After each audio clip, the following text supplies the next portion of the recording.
All right, I'm sitting here with Ashley. How you doing? I'm okay, how are you? I'm good. Do you want to just give me a little history about, where you're from, stuff like that? I'm from Lakeland, Florida originally, but I've been in Harrisburg, Pennsylvania most of my life till I was here. Harrisburg? Yeah. Okay. How long have you been in Philadelphia, like on the streets down here? This past time I've been down here since about April this year, after Really? I relapsed. April. Okay. Now you have a lot going on here. I do. A lot. So you said you had your arm amputated, right? Last year, yeah. And what was that from? Trank. It was from the trank. Yeah. Okay. And you were IV Yes. in that arm? Yes. Okay. And I died on the street, actually, right behind us.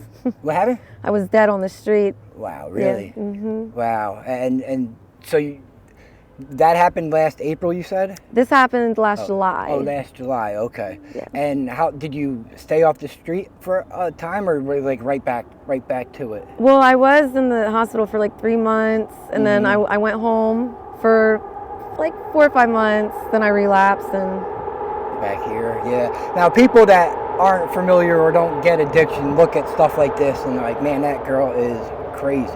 I know I look crazy. Just because you see, Well, yeah. They see what the state you're in, and you're willingly choosing to be down here. Like this. Yeah, that's a hard pill to swallow for some people, but that's like addiction in a nutshell. It really is. It really is. It seems so crazy, like when I sit and think about it, but Yeah. Now, are you in a shelter or anything like that? Or are you on the streets? I'm on the street. Okay. Street. And that's just a whole bunch of, hurdles, extra hurdles you have to go through being in a wheelchair, huh? Yeah. So you have one arm. Yes. And what about your legs? My legs, it's called compartment syndrome. They're stuck bent, and I have really bad trank wounds on my legs. Really, Okay. really bad wounds. Oh, okay. That's why we couldn't get you in the car. Yeah, yeah. Originally wanted to do the interview in the car, but Yeah. Now, do you have any desire to go into a hospital and get them looked at? I did. I was actually back in the hospital for a month, just a few weeks ago, but something happened with my insurance because they wanted to put me in a nursing home to learn how to walk again. And my insurance is in Philadelphia. They said it would take a while, and they just discharged me back onto the street. Man, It's rough. yeah.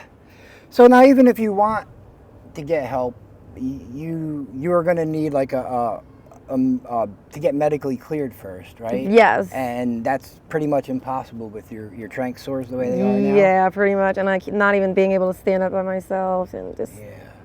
So I don't want to get too personal right now. Like, what do you do as a handicapped person down here now? Like, if you have to use the bathroom, like you have to.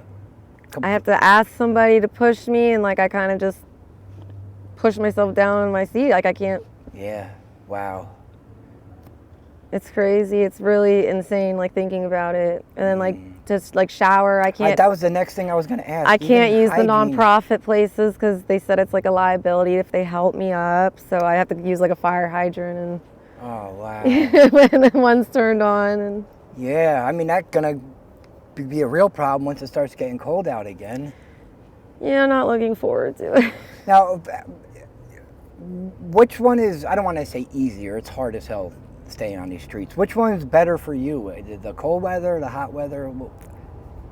Honestly, probably the hot weather. Like sometimes the sun it's really bad, but like sometimes the cold. I mean, it's brutal. Yeah. Especially if I can't find clothes or blankets. I mean, it's brutal. Yeah, yeah. Now, I met you outside of Savage Sisters. Do you use that place a lot? Is that I do. Like I said, they said like I can't shower there and stuff, but like they have a lot of good resources and stuff. Yeah, they're does. good. Yeah, They're good at profit. What about Prevention Point or anything like that? It must be hard to even get down to that end. Yeah, like I do love Prevention Point, but like I have to pay people to push me pretty much anywhere I want to go. So yeah, there's it's a struggle. Nothing's for free around here, huh? No, no. Oh man, have you attempted wound care on your legs or anything like that? Yeah, I do, and I see I get robbed a lot, believe it or not. So like I usually will have like wound care stuff that I do for myself, but like I'll wake up, the whole bag's gone, and the people want to sell it back to you. And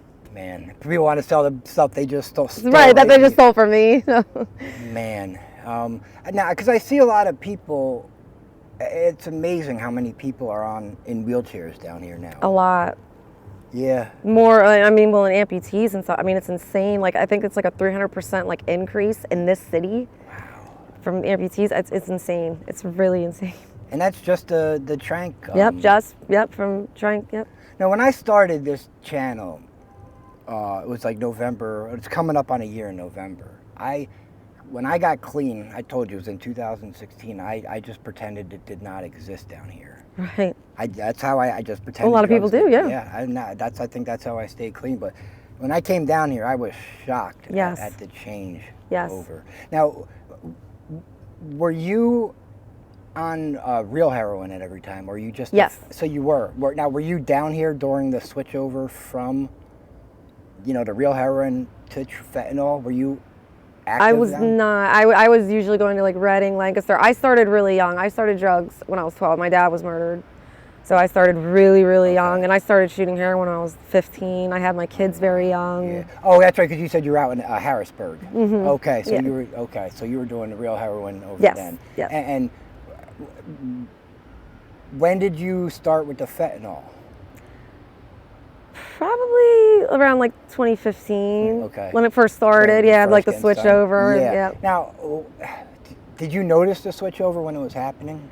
Yeah, it was really weird. Like for me anyway, like my people, like it was just like instant kind of, like it wasn't like a slow, like sometimes they have this, sometimes it was just like instantly just like fentanyl. And then the Trank, I mean that, I don't know how that happened. Yeah. I mean, it's insane. Now, do you enjoy the high from the Trank? Yes and no, because then like I fall asleep and don't wake up, and then I wake up with nothing. Yeah. So I mean, like a love and hate relationship. Yeah, regular heroin. I had, like I honestly did. Like I had my house, the car, my kids. I always say I don't even like to mention that I'm a heroin addict when I'm interviewing you guys, just because it just seems so much worse and so much harder now with the. It is. Trank It's rough. fentanyl. It's rough. It's just wild to me.